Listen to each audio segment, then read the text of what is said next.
this video is a quick one today because I knew that when I saw the player count on this game, I had to make a video on it before it became irrelevant. So, are you trend chasing? Yeah. I'm the ABD guy, so I have to talk about Roblox JoJo. I don't even have an intro bit for this video. She's still on my ball till I run. 9/11.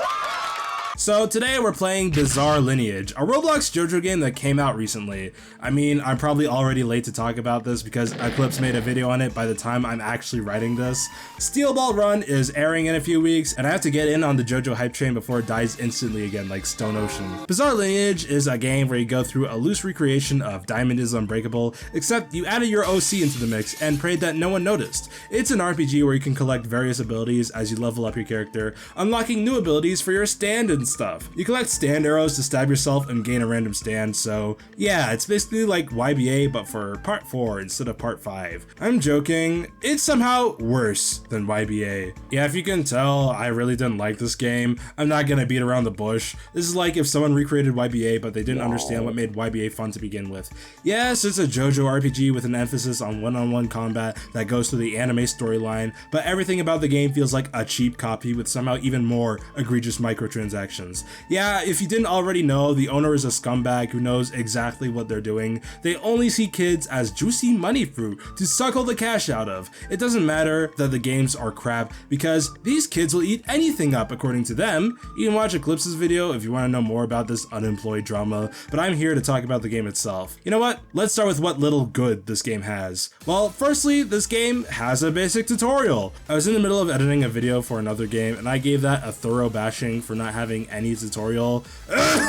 Subscribe if you want to get notified for it. I even made a video in the past talking about my beef with wiki games where I have to fully rely on external resources to do anything in the game. Is the tutorial good? I mean, it's serviceable enough. It doesn't teach you some things like that stand arrows, well, give you stands. You wouldn't know that if you didn't watch JoJo or play a previous JoJo game. I mean, what are you doing in a game like this if you don't watch JoJo? But still, it means that the game can't fully stand on its own 2 feet. However, good effort on the team. Second thing, fast travel. I know that a lot of RPGs on Roblox are super stingy with fast travel for some reason. Pilgrims, Voxel Blade. Roblox devs think that they made such a perfect map that no one will ever get bored walking from point A to B. Even compared to those games, Bizarre Lineage isn't even that big. It has plenty of fast travel points because that's what you're supposed to do when you make a big map. I can't believe I have to be the one to say this. One thing I will ask is that the fast travel menu has the little indicator of how many studs each bus stop is from your objective, but you have to kind of cycle through to get to the closest one. Maybe have some sort of indicator on what the closest bus stop is, like make the stud counter green for when you're close. Also, it couldn't hurt to name the bus stop locations because it's just bus stop 1, 2, 3, and so on. Helps to give your map a little more flavor. Third thing is that when you're fighting NPCs, everyone gets to earn kill credit. In YBA, only the person who did the most damage gets kill credit, and that's actually the dumbest thing I've ever heard. In your MMORPG, teaming up with other players actively puts you at a disadvantage because you're fighting over kill credit. What kind of multiplayer game discourages multiplayer?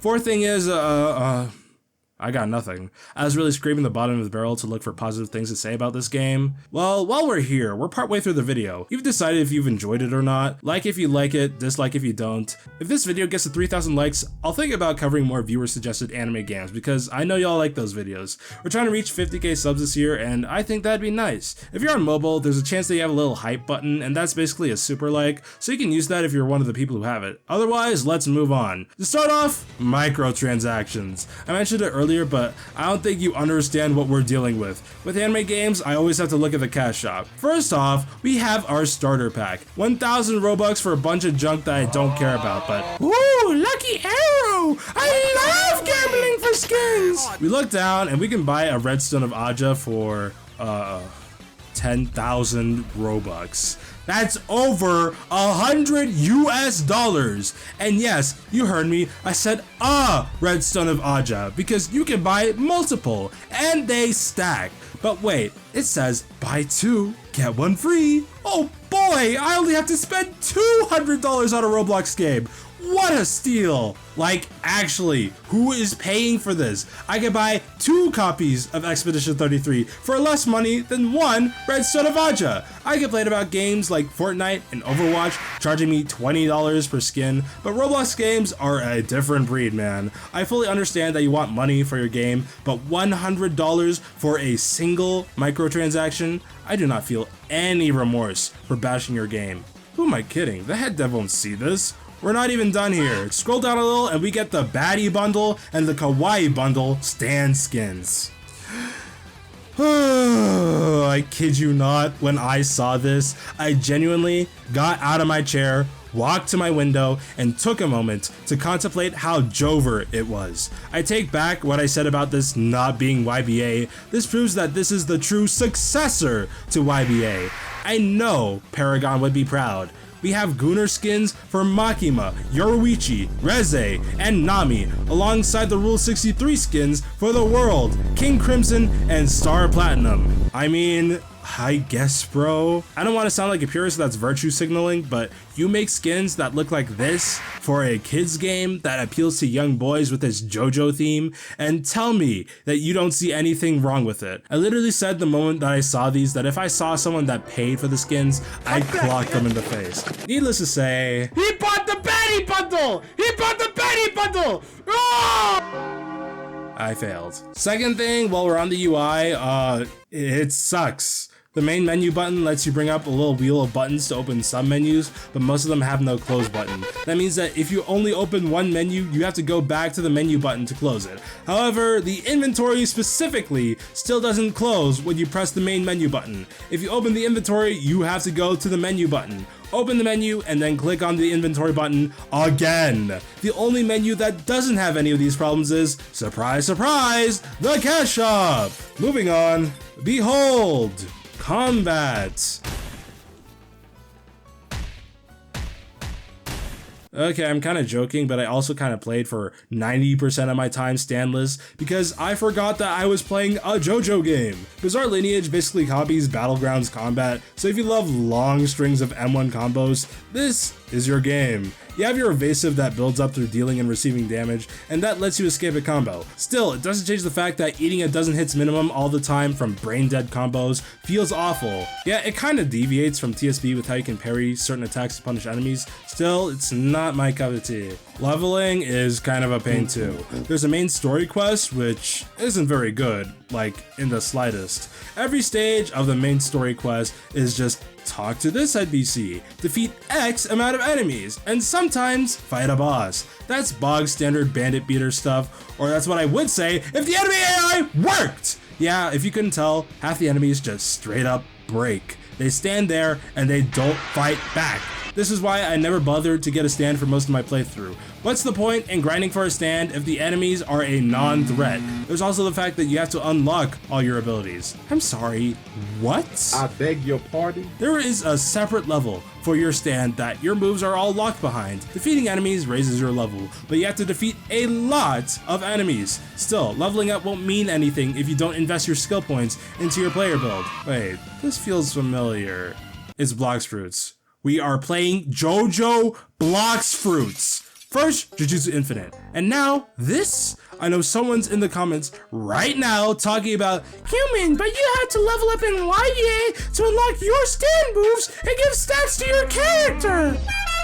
The thing is, it was one core level that you could spend your skill points on, regardless of what stand or spec you equipped. Here, everything is its own separate level. I pick a stand, level up, but when I switch stands, I have to start from zero. This game is actually horrendous. The last thing I want to mention is the moment I quit playing. I was doing the story quest and I was doing what I presumed to be the final boss, Kira Bites the Dust. It wasn't just a normal boss encounter like the last time, but it was a raid. Ooh. You did raids earlier in the story, but it was just the one boss and it was quick and easy. This one is styled more like what you'd expect from an RPG raid. While we're here, it's kind of weird to add raids to a game like this. This combat is very much not designed for you to team up on a single enemy. I didn't mention this earlier, but the NPCs will actually circle the player when you're fighting an enemy instead of dogpiling in one spot, spamming abilities like in every other game on the platform, because the devs at least understand that this combat system is not designed for anything more than 1v1 battles. Anyways, you fight waves of enemies through Morio, except it's filled with weird red force fields. I mean, I guess, bro. Second wave of enemies introduces a gimmick where you have to beat the enemies in less than 30 seconds or Kira blows them up in your face when they die. I swear that I'm killing these enemies fast, but every single one of them blows up! I don't think the 30 seconds refers to when you start fighting each of them, but you have 30 seconds to kill everyone here or they all blow up. Chicken. Next wave's gimmick is that you have to protect the hostages, but that's a non-issue because the AI never thinks to actually attack the hostages. Last wave has sheer heart attack running loose, and obviously sheer heart attack is invincible. But the problem is that while you're fighting, he is constantly tracked to you and explodes on contact. Except he's faster than your run speed. You literally have to cheese this AI onto a curb just so he can't spam explosions on you. If you die, you respawn, except he's already there spawn camping you. Excellent game design, guys. Finally, Kira himself. They say to kill him before he uses Bites the Dust, but he never uses it in the fight unless you count how when he gets to half health, he just regains all of his health instantly. What? I don't know if it's a bug or the devs are just as stupid as they claim their player base to be, but they made it so that the raid boss health bars fully restore for no reason. If you wanted to give him more health, give him more health. It'd still be a bad fight, but at least it'd be less dishonest. I'd trudge through this overinflated health pool and get a D rank, except I need a C or higher to complete the quest. It took me almost 1 hour to do this raid because I was solo and no one queued with me. That, and I'm also standless. First order of business, get a stand because I finally remembered I'm playing a JoJo game. I have to do some grinding to unlock at least one more move. I go back and it's quite a bit faster than last time, but I still get a D. I'm probably gonna have to do some crazy grinding just to get a C. But you know what? Screw this game. This game actually sucks. Eclipse gave up at this spot, and I was supposed to be all like, haha, I'm better than him, so I'm not a store brand Eclipse. But actually, screw this game. This game doesn't even deserve a final thought segment. Bizarre Lineage gets a stand arrow in real life, except you instantly die when you use it, instead of getting an awesome power because it literally has space aids. Out of 10.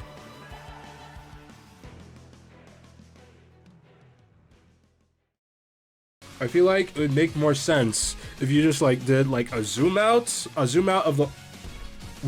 Where'd the game go?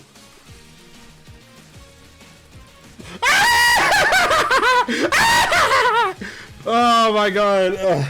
Losing to some newbie stand lives. Imagine! Oh, I'm gutted. Why is there an invisible wall here? What's the point of having a ladder if it just leads me to an invisible wall? What is that title? Freeman's Foot Inspector?